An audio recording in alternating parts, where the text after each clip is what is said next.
Did you know that behind the splendid facade of the Daimyo Procession, a hidden hell actually lay? We're about to unravel that truth right now. The Daimyo Procession, a grand event symbolizing the Edo period. Yet, behind its glorious public display, there were unimaginable hardships and sacrifices.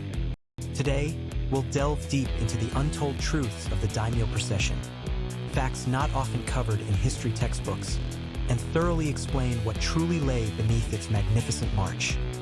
To begin with, the Daimyo Procession was part of a system called Sankin-kotai, implemented during the Edo period.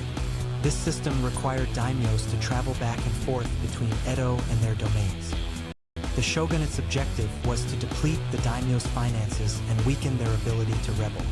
By making them leave their wives and children in Edo as hostages, they suppressed any defiance. Ostensibly, it was declared a daimyo's duty, but in reality, it was a clever control strategy by the shogunate, arguably a peaceful war. The scale of these daimyo processions was immense.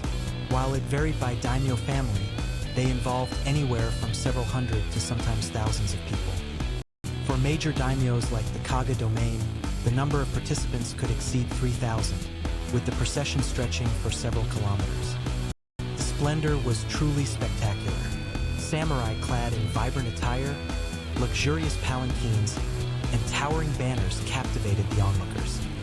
For people along the route, it was a grand event rarely seen. It must have buzzed with an excitement akin to a moving festival. However, this magnificent procession came at an enormous cost. It was one of the biggest factors constantly straining the domain's finances at the time. Moving the procession required astronomical expenses, personnel costs, food, lodging, and road tolls along the way. It was literally like scattering money.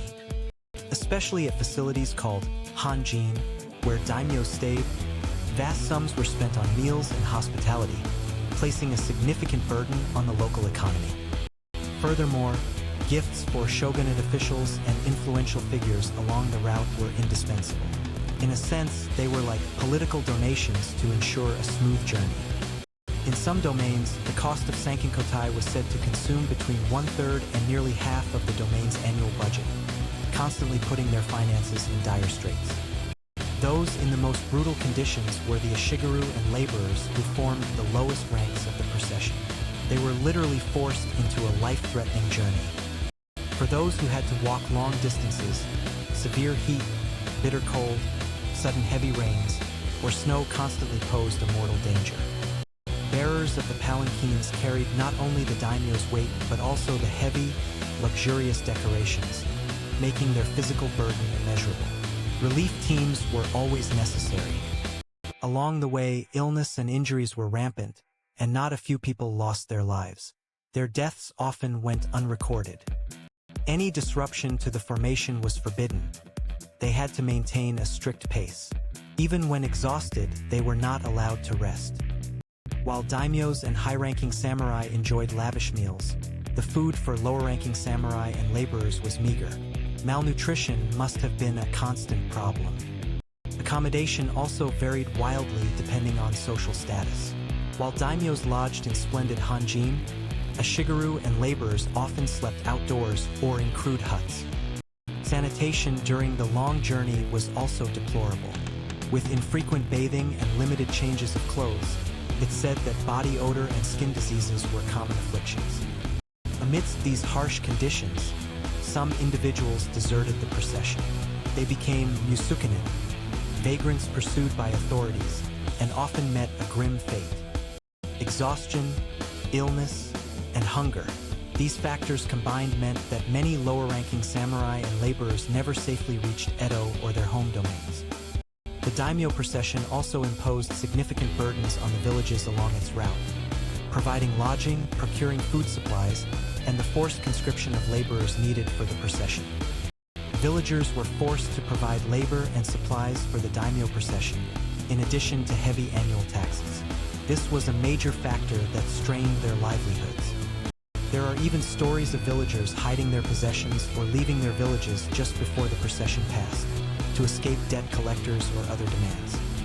Yet, for people along the route, the Daimyo Procession was also one of the few festivals in an era with limited entertainment. It was a precious opportunity to learn about rare regional cultures, products, and trends. For children, it was a chance to admire the brave appearance of the samurai. Security management for the procession was also a crucial task. Strict vigilance was always maintained to prevent bandit attacks or infiltration by suspicious individuals.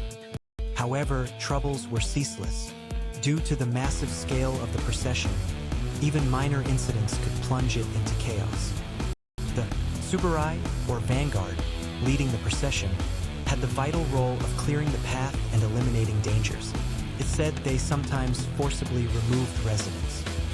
On the other hand, the Daimyo Procession was more than just a means of transportation.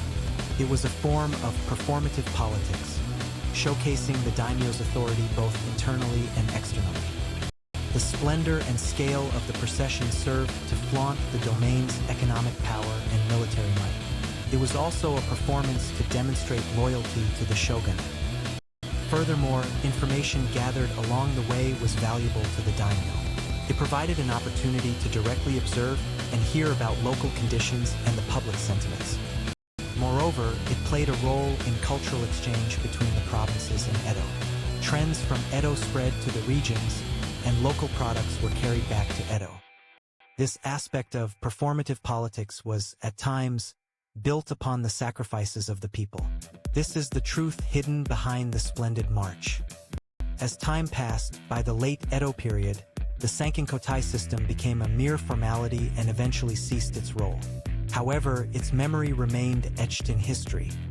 The Daimyo Procession, while an important system for maintaining peace during the Edo period, was built upon the blood and sweat of countless individuals. Behind every glamorous public display, there are always hidden hardships and tragedies. This might be a universal truth across all eras of history. Even in modern society, behind impressive economic growth and technological advancements, there may be overlooked labor and environmental burdens. Learning history isn't just about knowing past events. It also provides clues to better understand contemporary society and contemplate the future. By understanding the truth of the Daimyo Procession, we can ponder the multifaceted nature of history and the lives of those who existed unseen. How has your perception of the Daimyo Procession changed? Please share your thoughts in the comments below. If you found this video interesting, don't forget to hit like and subscribe to the channel. See you in the next video. Also, if there are any other themes about the hidden sides of history you'd like us to explore, please feel free to request them. Let's continue to explore the depths of history together next time. Thanks for watching.